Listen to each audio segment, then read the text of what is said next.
Hello friends, आपका relativity के second lecture में स्पेशल रिलेटिविटी के स्वागत है।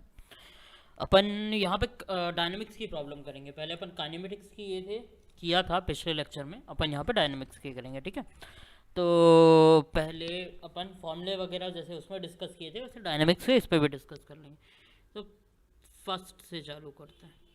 अच्छा, पहले फर्स्ट में आपने ये बहुत सुना होगा, E = mc²। ठीक है, यहाँ पे m क्या होता है? रिलेटिविस्टिक मास होता है। ठीक है, रिलेटिविस्टिक मास। और m की वैल्यू क्या होती है? इज m0 √(1 - v²c²) ये होती है। ठीक है, अब देखो, आपकी जो टोटल एनर्जी होती है, जो कि मैं E से डिनोट कर रहा हूँ, टोटल एनर्जी बोलते हैं इसको। ये होती है kinetic energy plus rest mass energy. मतलब रेस्ट मास एनर्जी तो ये तो बॉडी के पास होती ही है। ठीक है, this is the consequence of having the mass m0। m0 उसके पास है तो m0c² एनर्जी है उसके पास। ठीक है, मतलब ये इलेक्ट्रॉन है अपने पास, तो इसके पास रेस्ट में रखा हुआ है, तो इसके पास इतनी एनर्जी है। अगर इसको मैं पॉजिट्रॉन के साथ कंबाइन कर दूं तो ये दोनों डिस्ट्रॉय हो जाएंगे और दो गामा फोटॉन्स यहाँ से निकलेंगे अपोजिट डायरेक्शन में। अपोजिट डायरेक्शन में क्यों? For the conservation of momentum.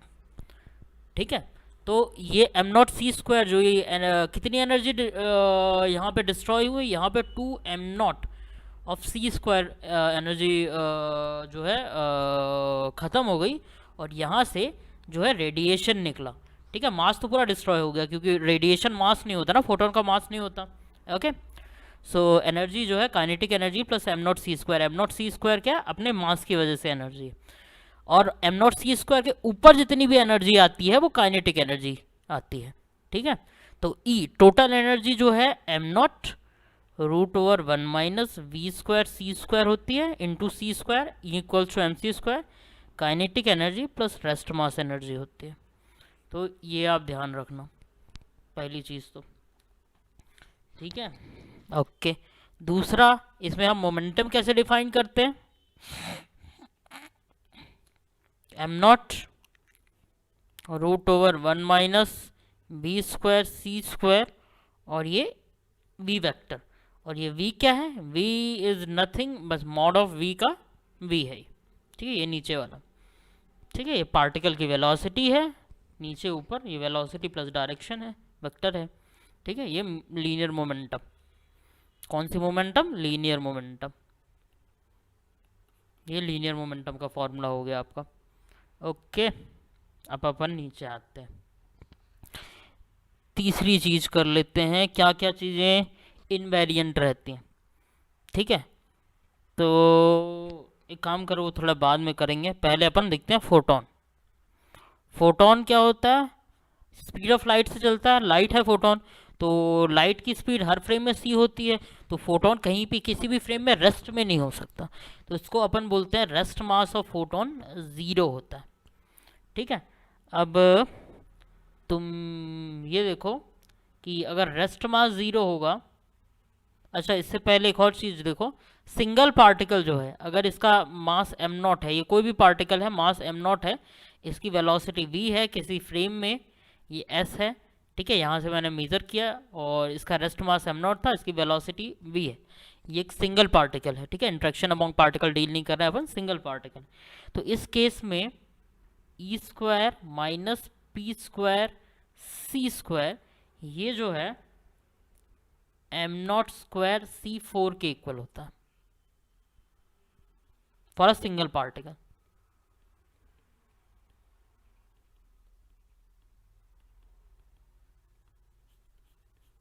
ठीक है, अब अपन बाद में इसकी इन्वेरियंस की भी चर्चा करेंगे, बट ये याद रखो। ठीक है, अगर और इस फॉर्मूले में अगर m0 0 कर दिया तो क्या होगा? E² - p²c² इक्वल्स टू 0, या फिर E = pc, या फिर लीनियर मोमेंटम ऑफ फोटोन या मासलेस पार्टिकल इज E/c। अच्छा, अब तुमको पता होगा कि फोटोन की energy h new Planck constant से रिलेटेड होती है, तो यहाँ पे रख दो h न्यू सी, ठीक है।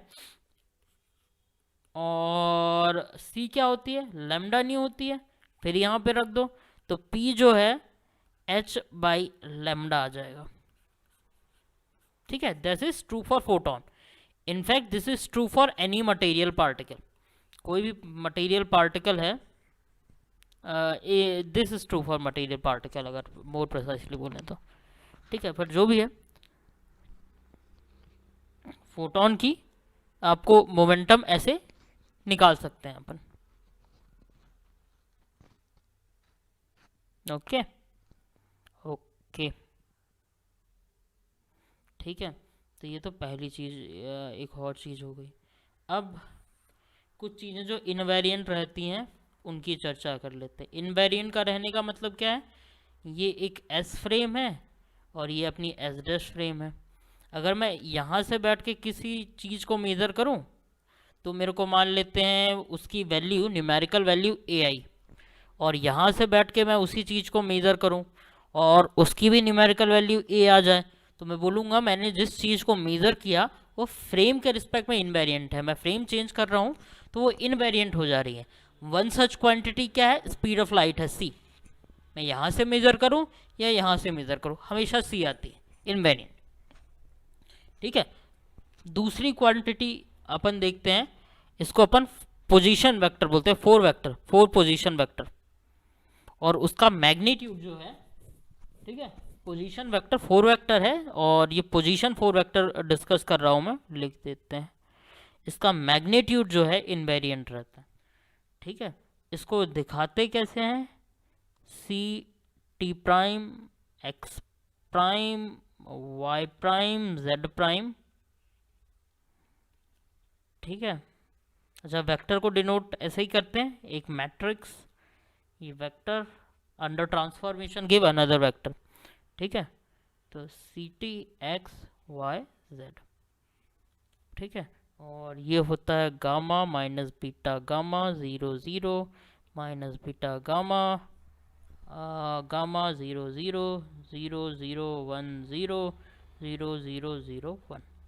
ये जो क्वांटिटी है, ठीक है, c t x y z, ठीक है, ये इनवेरिएंट रहे। अच्छा, ये क्वांटिटी तो चलो ठीक है, ये इस टाइप के ट्रांसफॉर्मेशन से जो भी क्वांटिटी जो है रिलेटेड रहेगी by S S frame prime prime transformation, जैसे ये जो क्वांटिटी है वो एस में मेजर्ड है, ये क्वांटिटी जो है एस प्राइम में मेजर्ड है। और अगर एस और एस प्राइम इस फैशन में रिलेटेड है तो जितने भी इस टाइप की क्वांटिटीज़ हैं उनको अपन वेक्टर बोलते हैं, फोर वेक्टर, ठीक है। और ये जो मैट्रिक्स है वो ट्रांसफॉर्मेशन मैट्रिक्स है, इसको अपन टी बोल दे, कुछ भी बोल लो तुम्हारी मर्जी, अपन ने टी बोला, ठीक है।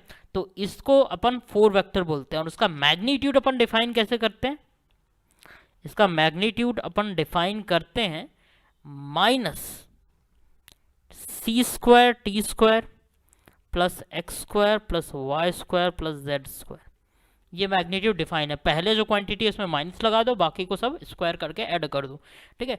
ये जो है इनवेरिएंट रहता है मैग्नीट्यूड, तो C square T prime square plus X prime square plus Y prime square plus Z prime square, ये तुम कैलकुलेट करके देख लेना, ठीक है। ये इनवेरिएंट क्वांटिटी है जो फ्रेम ट्रांसफॉर्मेशन में इनवेरिएंट रहती है, इसको अपन बाद में यूज़ करेंगे, ठीक है।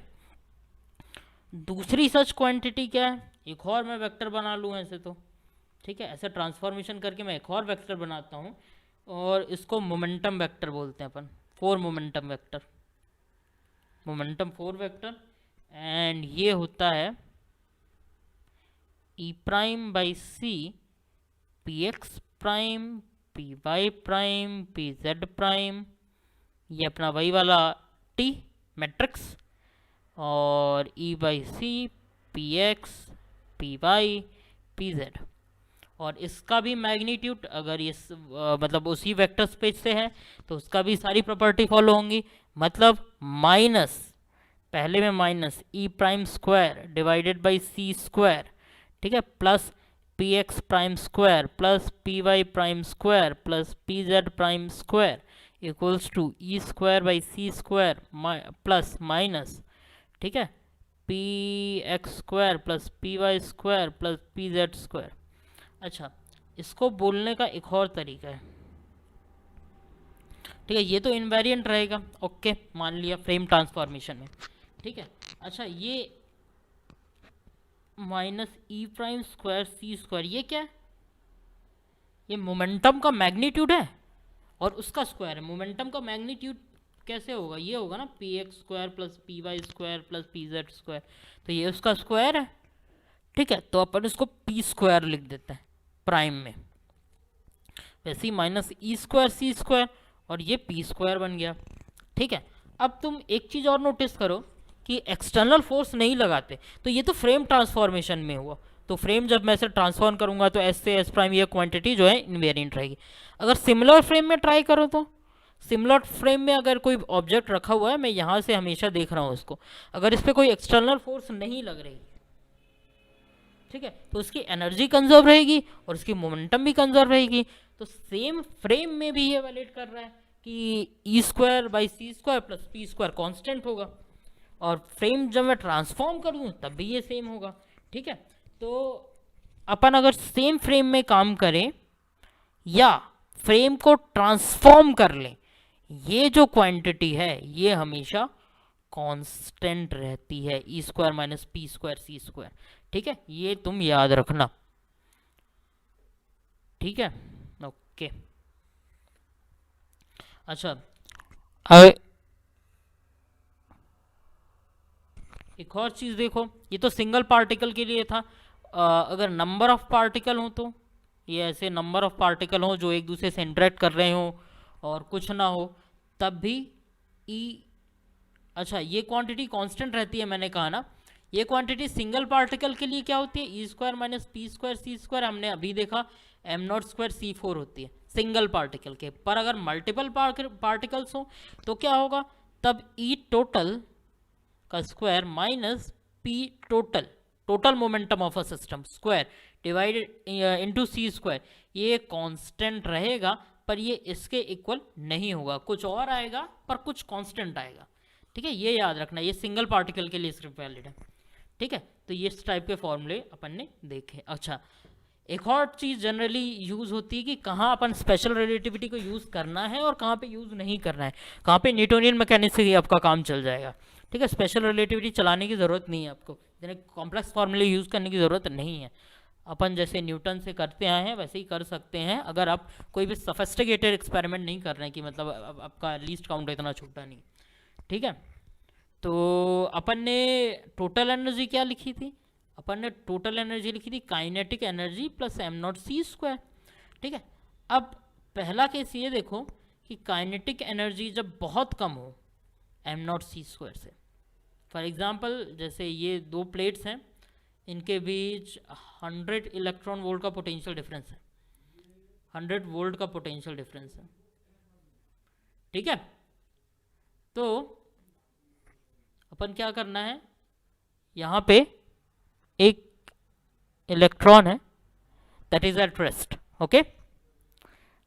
अब देखिए ये 100 वोल्ट का पोटेंशियल डिफरेंस है, तो ये एक्सेलरेट होगा, ऐसे जाएगा यहाँ से, अब मान लेते हैं यहाँ पहुँच गया, तब जब यहाँ पहुँचा तो इसकी काइनेटिक एनर्जी कितनी बढ़ गई? पहले तो 0 थी, तो एक्चुअल में अब कितनी हो गई? दैट इज 100 इलेक्ट्रॉन वोल्ट, ठीक है। अब इसकी रेस्ट मास एनर्जी क्या होती है? M not of electron c square, sorry m not of electron and c square, that's the rest mass energy, and ये कितनी होती है? That is 511 kilo electron volt nearly. So what is 100 electron volt in front of 500 kilo electron volt? Nothing, okay. So in that scenario you can neglect the our relativistic correction and you can use Newtonian mechanics, ठीक है।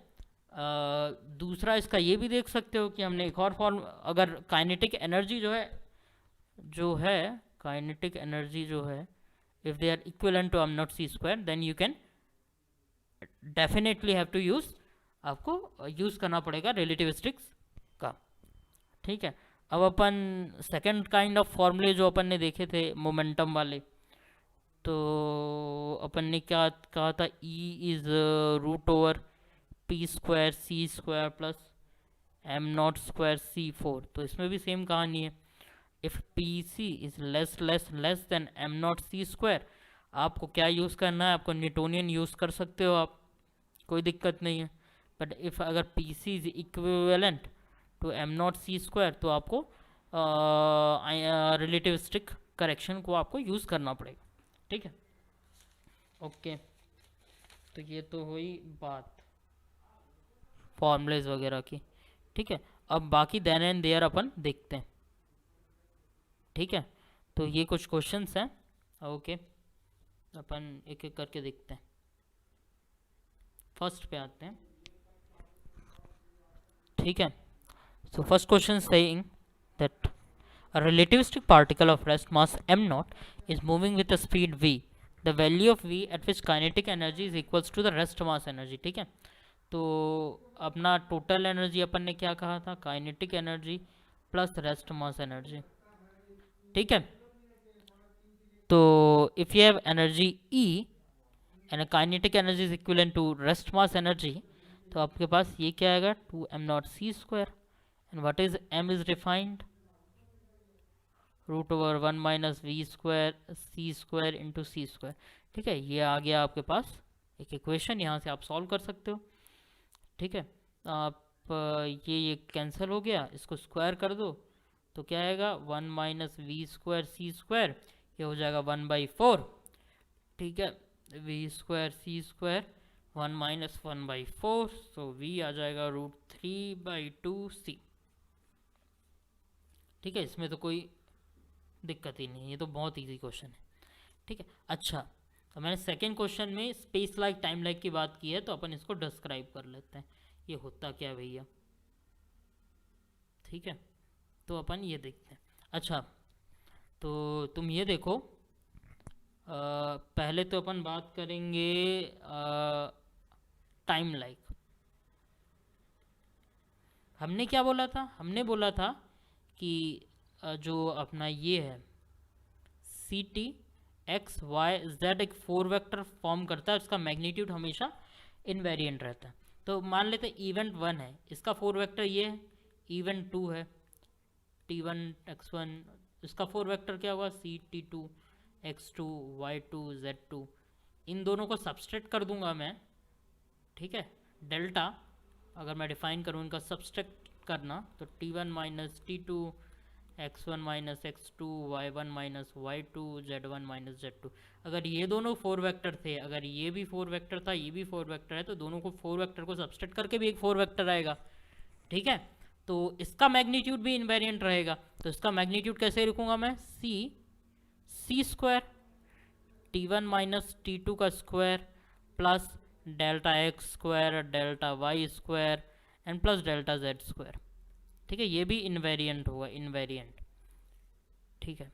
अब तुम ये देखो कि time like event, time like event वो event होते हैं जिनके लिए आप ऐसी फ्रेम नहीं खोज सकते जहाँ पे दोनों इवेंट जो हैं साइमल्टेनियस हो, उनको अपन टाइम लाइक इवेंट बोलते हैं, ठीक है। क्या मैं फिर से क्या बोला, अपन ने ऐसे टाइम लाइक इवेंट, अपन कोई ऐसी फ्रेम खोज ही नहीं सकते जो दो इवेंट साइमल्टेनियसली हो जाएं, ठीक है। ओके, दो इवेंट साइमल्टेनियसली नहीं हो सकते। और सेकंड ये है कि हम ऑलवेज ऐसी फ्रेम खोज सकते हैं जहाँ दो इवेंट सेम प्लेस पे हो जाए। तो टाइम लाइक इवेंट क्या है कि हम कोई ऐसी फ्रेम नहीं खोज सकते जहाँ दो इवेंट साइमल्टेनियसली हो जाए, मतलब t1 इक्वल्स टू t2 हो जाए, ये पॉसिबल नहीं है। But we can always find a frame जहाँ पे x1 इक्वल्स टू x2 हो जाए, y1 इक्वल्स टू y2 हो जाए, z1 इक्वल्स टू z2 हो जाए। ये हमेशा होगा, ये कभी नहीं होगा और ये हमेशा होगा। तो ऐसे पेयर ऑफ इवेंट को अपन टाइम लाइक इवेंट्स बोलते हैं। तो अगर ऐसा होगा तो चलो मान लेते हैं एक फ्रेम में ऐसा हो गया तो ये delta x delta y delta z ये तो ज़ीरो हो जाएगा ना। तो ये इनवेरिएंट ये जो कांस्टेंट था अपना, ठीक है, इस कांस्टेंट की वैल्यू क्या हो जाएगी -c² t1 माइनस t2²। अब ये देखो नेगेटिव आ गया क्योंकि ये तो हमेशा कांस्टेंट रहने वाला है। अब हमेशा कांस्टेंट रहने वाला है तो किसी भी दूसरी फ्रेम में अगर मैं इस चीज़ को देखूं जहाँ delta x delta y delta z zero ना हो, किसी दूसरी फ्रेम में मैं जाके देखूं तो उस फ्रेम में मैं एक चीज़ तो श्योर बोल सकता हूँ कि -c² T1 माइनस T2 का इंटायर स्क्वायर बड़ा होगा, ठीक है, delta square plus delta x square plus delta Y square plus delta Z square के। क्यों? क्योंकि इन दोनों को कट पीट के जो भी आना है वो एक नेगेटिव वैल्यू मिलनी है, क्योंकि ये कांस्टेंट, इन दोनों का समीशन जो है कांस्टेंट और नेगेटिव है तो नेगेटिव क्वांटिटी को बड़ा रहना पड़ेगा। ये किसी भी और फ्रेम की कहानी है, ठीक है। एंड हमने बोला कि हम ऑलवेज ऐसी फ्रेम खोज सकते हैं जहाँ पे ये जो क्वांटिटी है ये ज़ीरो हो जाए, इसको अपन टाइम लाइक इवेंट बोलते हैं, ठीक है। इसी में आता है आपका एक और इवेंट, ठीक है, स्पेस लाइक इवेंट। तो स्पेस लाइक में क्या होगा, इसका उल्टा, हम हमेशा ऐसी फ्रेम खोज सकते हैं जहां पे T1 इक्वल्स टू T2 हो, पर हम कभी ऐसी फ्रेम नहीं खोल सकते जहां पे X1 X2 हो जाए, Y1 Y2 हो जाए और Z1 जो है Z2 हो जाए। ये पॉसिबल नहीं है। तो ऐसे पेयर ऑफ इवेंट जो सेम प्लेस पे कभी नहीं हो सकते, किसी भी फ्रेम में नहीं हो सकते, but we can always find a frame जहाँ पे दोनों इवेंट साइमल्टेनियस हैं। इन इवेंट को अपन स्पेस लाइक बोलेंगे, ठीक है। तो अगर, ठीक है, सी स्क्वायर तो delta t square plus delta x square plus delta Y square, ठीक है, प्लस डेल्टा जेड स्क्वायर, ये जो है कांस्टेंट रहने वाला है अपना हर फ्रेम में, ठीक है। तो अपन क्या करते हैं, अपन T1 इक्वल्स टू T2 ऐसी फ्रेम में बैठ जाते हैं। तो ऐसी फ्रेम में आ गए तो अपन delta x square delta Y square plus delta Z square जो है कांस्टेंट के इक्वल हो गया इस फ्रेम में, ठीक है। मतलब ये जो चीज़ है पॉजिटिव हो गई, ये कांस्टेंट पॉजिटिव रहेगा ना, क्योंकि ये तो पॉजिटिव वैल्यू देगा, मतलब इस कांस्टेंट की भी एक फिक्स्ड वैल्यू है जो कि पॉजिटिव है। तो किसी और दूसरे फ्रेम में देखूंगा तो C square delta T prime square plus delta X prime square plus delta Y prime square plus delta Z prime square, तो किसी भी और फ्रेम में देखूंगा तब भी ये क्वांटिटी पॉजिटिव रहेगी। पॉजिटिव रहने का क्या मतलब है, ये चीज़ इस चीज़ से बड़ी होनी चाहिए। That means delta s square must be greater than c square delta t square, ठीक है। इस टाइप के इवेंट्स जो हैं यहाँ पर डेल्टा एस स्क्वायर ग्रेटर रहता है, इसको अपन स्पेस लाइक इवेंट बोलेंगे। एक और टाइप के इवेंट होते हैं, ये होते हैं light like event. Light like में क्या होता है, लाइट लाइक में delta s square great equal होता है डेल्टा टी स्क्वायर के सी स्क्वायर, ठीक है। तो अपन ने कितने इवेंट देखे, ये लाइट लाइक है जहाँ पे ये ग्रेटर होता है, ये स्पेस लाइक है जहाँ पे ये बड़ा होता है, और ऊपर जो है अपना टाइम लाइक था जहाँ पे ये छोटा होता है डेल्टा स्क्वायर, ठीक है। तो अपन को ये पूछ रहा है कि an event in space like if the 2 points are separated such that, तो अपन ने देखा कि अभी स्पेस लाइक कहाँ पे होता है, स्पेस लाइक होता है अपना ये डेल्टा स्क्वायर सी स्क्वायर टी स्क्वायर से बड़ा होगा, तो ये वाला अपना ऑप्शन करेक्ट है, ठीक है। तो ये तो अपने टाइम लाइक स्पेस लाइक की बात कर ली, ठीक है। अब नेक्स्ट क्वेश्चन में आते हैं। तो ये बोलता है in a left frame a particle p of mass m naught is moving in positive x direction with a speed 5c by 19. It approach an identical particle moving in negative x direction with 2c by 5. The energy of particle p in the rest frame is q is, तो p की पूछ रहा है q के rest frame में, ठीक है। अच्छा, तो एक पार्टिकल है p, ये ऐसे जा रहा है 5c by 19 से, दूसरा पार्टिकल हेड ऑन आ रहा है q 2c by 5 से, ठीक है। अब पूछ रहा है energy of particle p in a rest frame of q, p की एनर्जी पूछ रहा है, इसकी बताना है इसके रेस्ट फ्रेम में। तो अपन को क्या है, वेलोसिटी निकालनी पड़ेगी p के q के रिस्पेक्ट क्या है, तो velocity of p with respect to q, तो विथ रिस्पेक्ट टू q मतलब क्या होगा, q से मेजर कर रहा हूँ ना मैं, तो 5c by 19 जितनी स्पीड थी plus speed of q, plus क्यों, क्योंकि ये नेगेटिव डायरेक्शन में। अपने ट्रांसफॉर्मेशन कैसे डिफाइन किया था, जब अपनी जहाँ से अपन ऑब्जर्व कर रहे हैं वो फ्रेम पॉजिटिव एक्स एक्सिस में चल रही है, नेगेटिव एक्स एक्सिस में चल रही है, इसलिए प्लस, ठीक है। और ये 1 plus 5c by 19 into 2c by 5 divided by C square, ठीक है। इसको तुम सॉल्व जब करोगे तो मेरे पास है ये 3/5c निकल के आएगा, कर लेना। ठीक है, अब आपको क्या पूछ रहा है, एनर्जी पूछ रहा है। तो एनर्जी क्या होती है, एनर्जी होती है mc², total energy of a system, rest mass plus वो सब है इसमें मिला हुआ है, सब रेस्ट मास भी है, काइनेटिक एनर्जी सब है। तो m0√1 माइनस v² क्या 3/5 का स्क्वायर, ठीक है, इंटू c²। ठीक है, तो ये m0 हो गया, ये 5 हो जाएगा, ये 9 4 हो जाएगा, c², ये e है। ठीक है, ठीक है जी।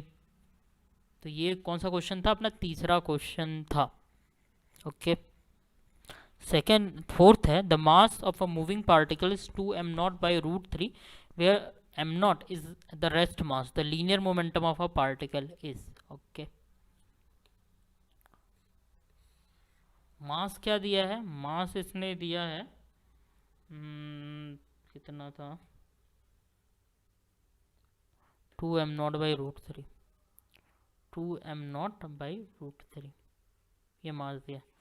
अपन को पूछा क्या, लीनियर मोमेंटम पूछा है, जो कि क्या होता है m0√1 minus v² c² into v। तो अपन को बेसिकली v तो निकालना ही पड़ेगा।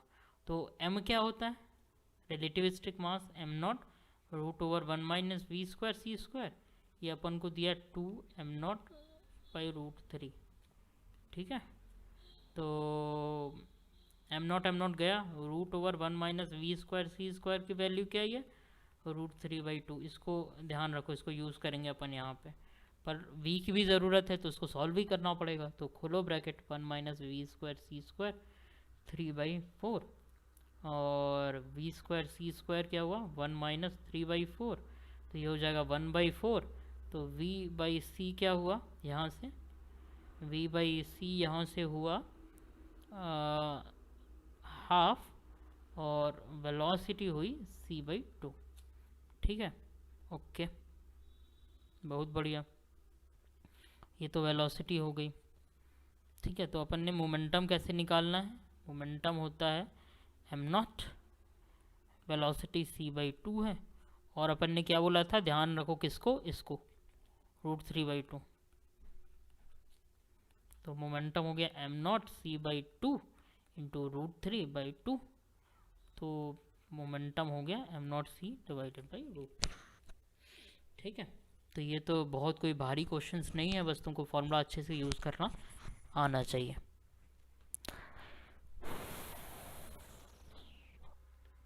Okay, the two particle each of rest mass m collide head on and stick together. Before collision their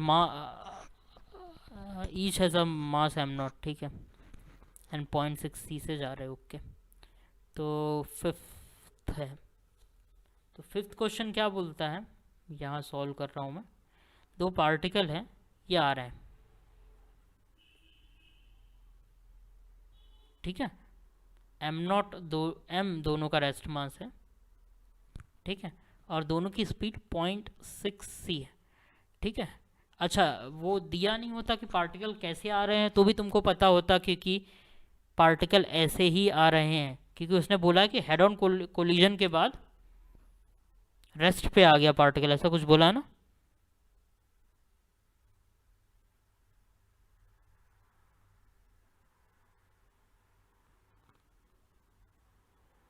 चलो ठीक है, ऐसा तो नहीं बोला है, बट ठीक है, पार्टिकल ऐसे आ रहे हैं।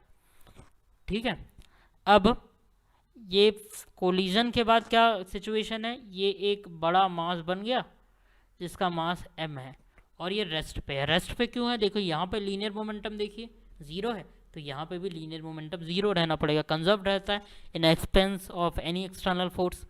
ठीक है, ओके, तो अपन एनर्जी कंजर्वेशन कर लेते हैं आप यहाँ पे। तो एनर्जी कंजर्वेशन क्या करेंगे, इस सिस्टम की टोटल एनर्जी क्या है, 2m0 या m दिया गया है अपने पास, c² डिवाइडेड बाई √1 माइनस 0.6²। ये सिस्टम की टोटल एनर्जी है, दो क्यों लगाया, क्योंकि दो पार्टिकल है, ये सिंगल पार्टिकल की टोटल एनर्जी।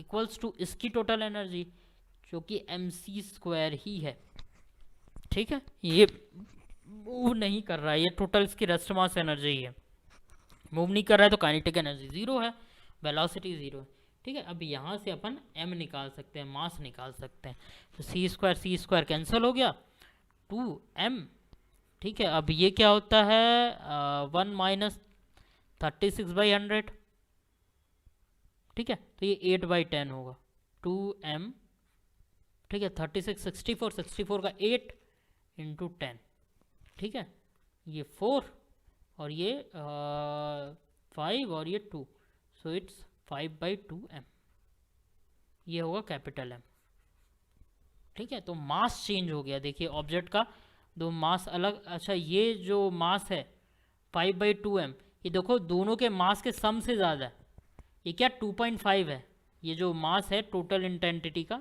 m जो है 2.5 m है, ठीक है। और अपने पास क्या था पहले, छोटा वाला m था, छोटा वाला m था, इन दोनों को मर्ज कर दिए तो 2.5 m बन गया। 0.5 m कहाँ से आया, 0.5 m यहाँ से आया कि इनकी जो काइनेटिक एनर्जी है वो भी मास में कन्वर्ट हो गई, तो मास एनर्जी कन्वर्सेशन हो रहा है यहाँ पे, मास कंजर्व नहीं रहता है, एनर्जी कंजर्व रहती है और मास उसका एक फॉर्म है, ठीक है।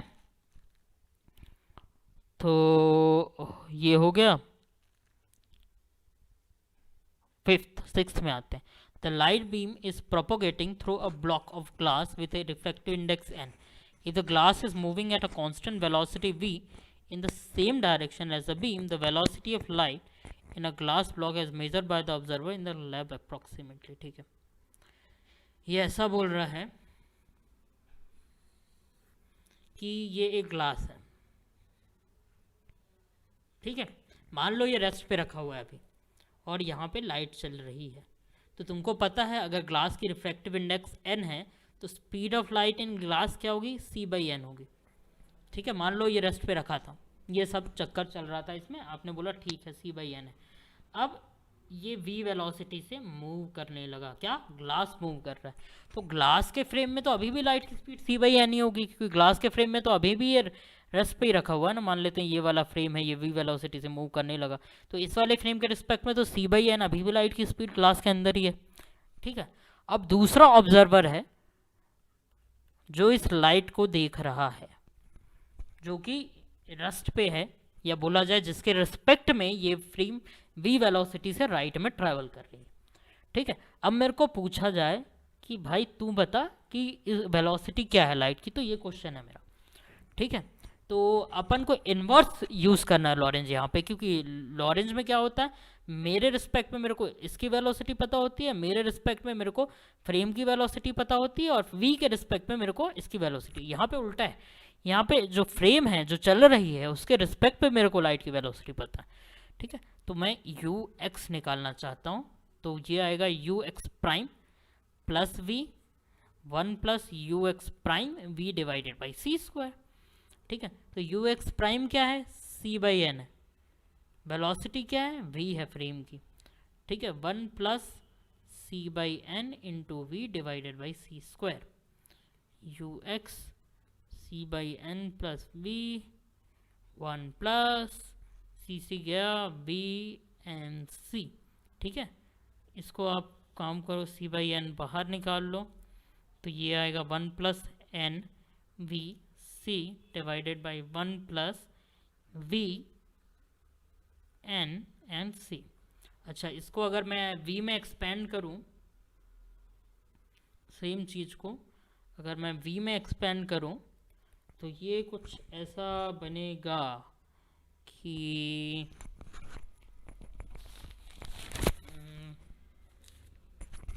हाँ, ये होगा c/n plus 1 v 1 minus 1/n² plus higher order terms कुछ आएगा यहाँ पे, कोई term v² divided by cn plus dot dot dot dot ऐसा। तो अगर इनको अपन नेगलेक्ट कर सकें तो ux जो है अप्रॉक्सीमेटली गिवन है c/m plus v 1 minus 1/n², ठीक है। इसको देख लेना, ये थोड़ा इम्पॉर्टेंट होता है कि लाइट का स्पीड इन मीडियम, ठीक है। ये आपने बहुत सारी बुक्स में ऐसा लाइट स्पीड इन मीडियम करके पढ़ा होगा, ये देख लेना, ठीक है। ओके, सेवंथ में आते हैं अपन। A particle of rest mass m naught moves at a speed u toward a stationary identical particle. Find the velocity of frame in which the total linear momentum of a particle is 0. ठीक है, seventh देखते हैं। Seventh क्या बोल रहा है, ये एक ऑब्जेक्ट है, ठीक है, ये ए है मान लेते हैं, ये u स्पीड से चल रहा है, इसका मास m नॉट है। ये दूसरा ऑब्जेक्ट है बी, ये भी m नॉट है और ये स्टेशनरी है, ठीक है। A particle of rest mass m not moves इतना v टूवर्ड अ स्टेशनरी आइडेंटिकल पार्टिकल, ठीक है। Find the velocity of frame in which this is, ठीक है, ये कंडीशन है आपकी।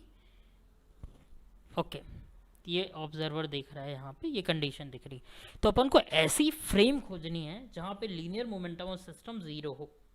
यहाँ पे तो कुछ है, v वेलोसिटी है, m नॉट चल रहा है, ठीक है। तो मान लेते हैं मेरी ये वाली फ्रेम है और ये वाली फ्रेम v वेलोसिटी से ट्रैवल कर रही है, किसके रिस्पेक्ट में, ये वाले ऑब्जर्वर के रिस्पेक्ट में, ठीक है। इसको मैं s प्राइम फ्रेम बोल देता हूँ, जैसा हमेशा करते आए हैं पर, ठीक है। ओके, अब इस फ्रेम के रिस्पेक्ट में क्या हो रहा है, इस फ्रेम के रिस्पेक्ट में जब मैंने इस फ्रेम के रिस्पेक्ट में पिक्चर ड्रॉ करते हैं, इस फ्रेम के रिस्पेक्ट में इसकी वेलोसिटी m नॉट की वेलोसिटी, ठीक है, m नॉट जो पार्टिकल है उसकी वेलोसिटी इस डायरेक्शन में क्या होगी, तो वेलोसिटी एडिशन फॉर्मूला लगेगा मेरा, तो होगी u minus v 1 minus u v divided by C square, ठीक है। सेकेंड, ये ए ऑब्जेक्ट हो गया और ये बी है, ये भी इस डायरेक्शन में मूव करेगा इस फ्रेम के रिस्पेक्ट में, इसका रेस्ट मास m नॉट है और स्पीड क्या होगी माइनस वी, ठीक है। तो अपन क्या करते हैं, अब इसको मैं बोल देता हूँ velocity of A in S prime, ठीक है, और इसको मैं बोल देता हूँ velocity of B in S prime. अब मेरे को मोमेंटम ज़ीरो चाहिए, मोमेंटम ज़ीरो कब होगा, जब इनका मैग्नीट्यूड ऑफ मोमेंटम जो है इक्वल हो जाए, क्योंकि दोनों अपोजिट डायरेक्शन में तो चल ही रहे हैं, ठीक है। तो अपन मैग्नीट्यूड ऑफ मोमेंटम इक्वल कर देते हैं, ये बी का लिख रहा हूँ मैं, ठीक है। अगर मैं ए का लिखूँगा तो velocity of A in S prime, velocity of B in S prime V ही था, तो मैं वी लिख दिया हूँ, मैग्नीट्यूड की बात कर रहे हैं अपन, तो माइनस माइनस अपन लगाए नहीं है, ठीक है। इस इक्वेशन से क्या दिखा तुमको, इस इक्वेशन से तुमको तुरंत चमकना चाहिए कि v जो है वी ए एस प्राइम के इक्वल है, या वी बी एस प्राइम जो है वी ए एस प्राइम के इक्वल होना चाहिए, मतलब इन दोनों की स्पीड सेम होनी चाहिए इस फ्रेम में, किस फ्रेम में, जीरो मोमेंटम फ्रेम में। तो मान लेता हूँ मैं वो स्पीड जो है, ठीक है,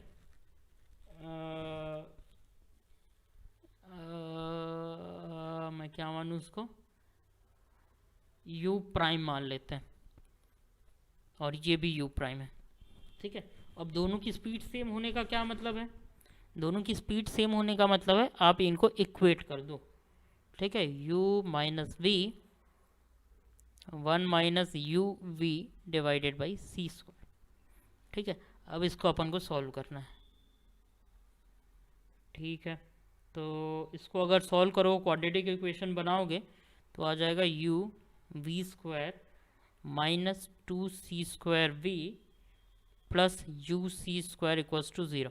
अब इसको सॉल्व कर लेना, इसको जब सॉल्व करोगे तो v आएगा 2c square minus b plus minus b square, ठीक है। बी स्क्वायर क्या होता है 4c to the power 4 minus 4ac u square C square divided by 2a, तो ये v आ गया, ठीक है। इसको और सिंप्लीफाई कर लो तुम, इसको और सिंप्लीफाई करोगे तो सी स्क्वायर कॉमन आ जाएगा,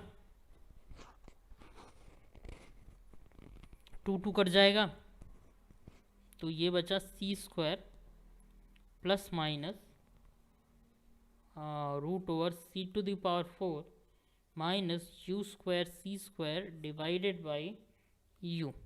ठीक है। अच्छा, अब तुम ये एक चीज़ नोटिस करो कि अगर मैं पॉजिटिव साइन यहाँ पे ले लेता हूँ,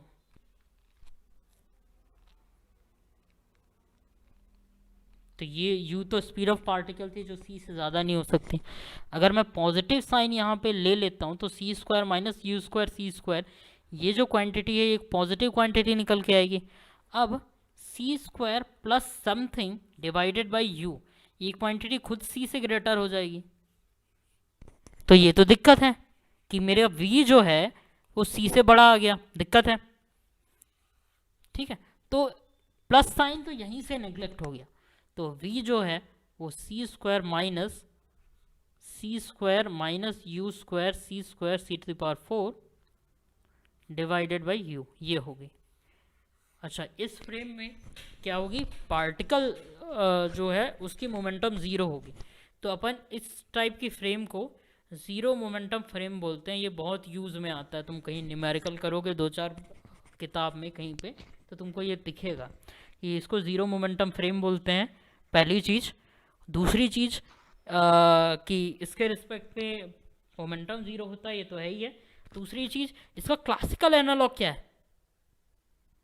क्लासिकल एनालॉग ये है centre of mass frame. Centre of mass frame भी जीरो मोमेंटम फ्रेम होती थी कि सेंटर ऑफ मास से अपन जब देखते थे तो मोमेंटम आपकी ज़ीरो आती थी, टोटल नेट मोमेंटम। ठीक है, सेंटर ऑफ मास से बैठ के देखने पे। तो सिमिलर यहाँ पे हो रहा है, तो ये ज़ीरो मोमेंटम फ्रेम हो गई आपकी। ठीक है, तो अपन लास्ट में एक और क्वेश्चन करेंगे 8th, उसके बाद अपन फिनिश करेंगे इसको। और काफ़ी कुछ मैंने बोल दिया है इसमें अपन ने, और चलो पहले 8th कर लेते हैं।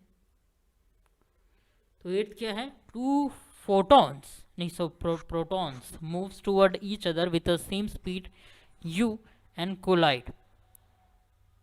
As a result, a new proton and antiproton is created. Find the minimum value of u for this happen. Okay, यहीं पे कर लेते हैं।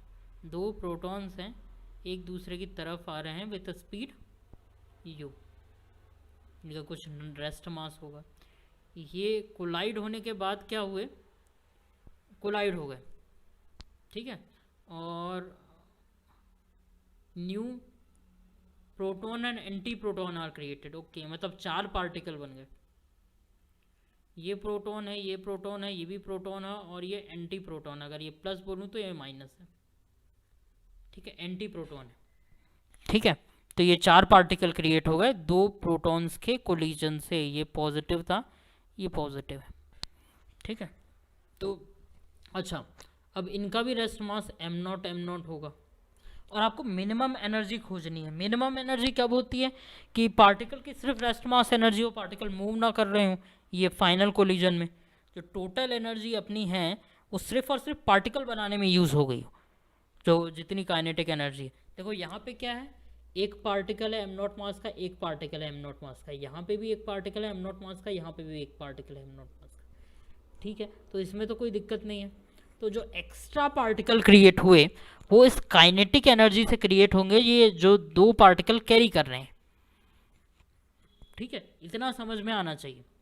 ओके, तो तुम ये देखो। ठीक है, अब कितनी एक्स्ट्रा काइनेटिक एनर्जी है इनके पास, पार्टिकल के पास। पहला तो ये पॉसिबल है कि नहीं ये सिनेरियो, ये भी देखो कि मोमेंटम ज़ीरो हो सकता है क्या। तो पहली चीज़ बिल्कुल हाँ हो सकता है। देखो यहाँ पे दोनों पार्टिकल इक्वल मास के हैं, अपोजिट डायरेक्शन में जा रहे हैं। यहाँ पे p ज़ीरो है तो यहाँ पे तो p ज़ीरो होना ही चाहिए। अब सब पार्टिकल को मैं रेस्ट में रख दूँ तो p मेरा ज़ीरो मिल जाएगा, तो ये कंडीशन फिजिबल है, फर्स्ट चीज़। सेकेंड चीज़ कि कितनी एनर्जी है यहाँ पे कि 2 पार्टिकल क्रिएट कर ले, कितनी एनर्जी है।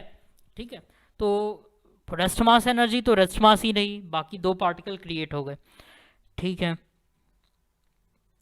तो टोटल एनर्जी में से m0 c square root over 1 minus P square सी स्क्वायर, ये टोटल एनर्जी है किसी भी इंडिविजुअल पार्टिकल की।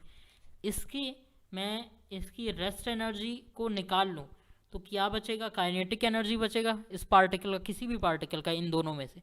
तो ये क्या बता रहा है, kinetic energy of a 1 particle. अगर मैं 2 से इंटू कर दूं तो kinetic energy of the two particle, इन दोनों पार्टिकल की, ये इक्वल किसके होगी, rest mass energy of a two particle, क्योंकि बाकी 2 पार्टिकल तो यहीं पे प्रेजेंट है। तो ये जो 2 नए पार्टिकल बचे ये रेस्ट पे हैं, तो इतनी काइनेटिक एनर्जी ने ये 2 पार्टिकल जनरेट कर दिए। ठीक है, तो ये होगा 2m0c²। बस इक्वेशन बन गया है। तो अपन ने क्या बोला, अपन ने जो बोला एक्स्ट्रा काइनेटिक एनर्जी जो कैरी कर रहे हैं हमारे 2 पार्टिकल्स, वो जो है कन्वर्ट हो जाएगी 2 एक्स्ट्रा पार्टिकल क्रिएट करने पे।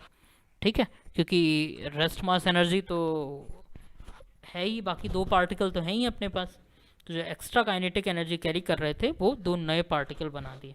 तो ये आपके पास इक्वेशन है, इसको आप सॉल्व कर लीजिएगा। इसे जब आप सॉल्व करेंगे तो v जो आएगा √3/2c आएगा। ठीक है, तो ये हो गया। दूसरा, अपन फिर से इनवेरियंस के बारे में देख लेते हैं थोड़ा, क्या क्या क्वांटिटी इनवेरिएंट रहती है और क्या क्या नहीं रहती। अच्छा तुम देखो, चार्ज इनवेरिएंट रहता है क्या फ्रेम ट्रांसफॉर्मेशन, तो आंसर है यस। अच्छा, मैग्नेटिक फील्ड रहती है क्या, तो आंसर है नो।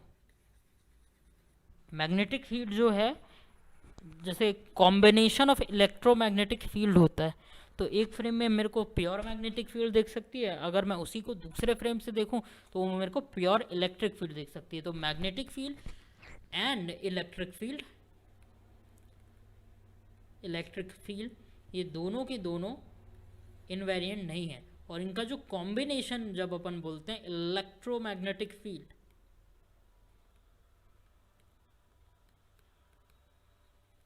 क्या इलेक्ट्रोमैग्नेटिक फील्ड इनवेरिएंट है, तो यहाँ भी आंसर है नहीं। ठीक है, बट एक चीज़ इनवेरिएंट होती है इन दोनों सबके कॉम्बिनेशन से जो निकल के आती है, वो स्पीड ऑफ लाइट, ये इनवेरिएंट होती है, इसकी सी ही रहती है स्पीड।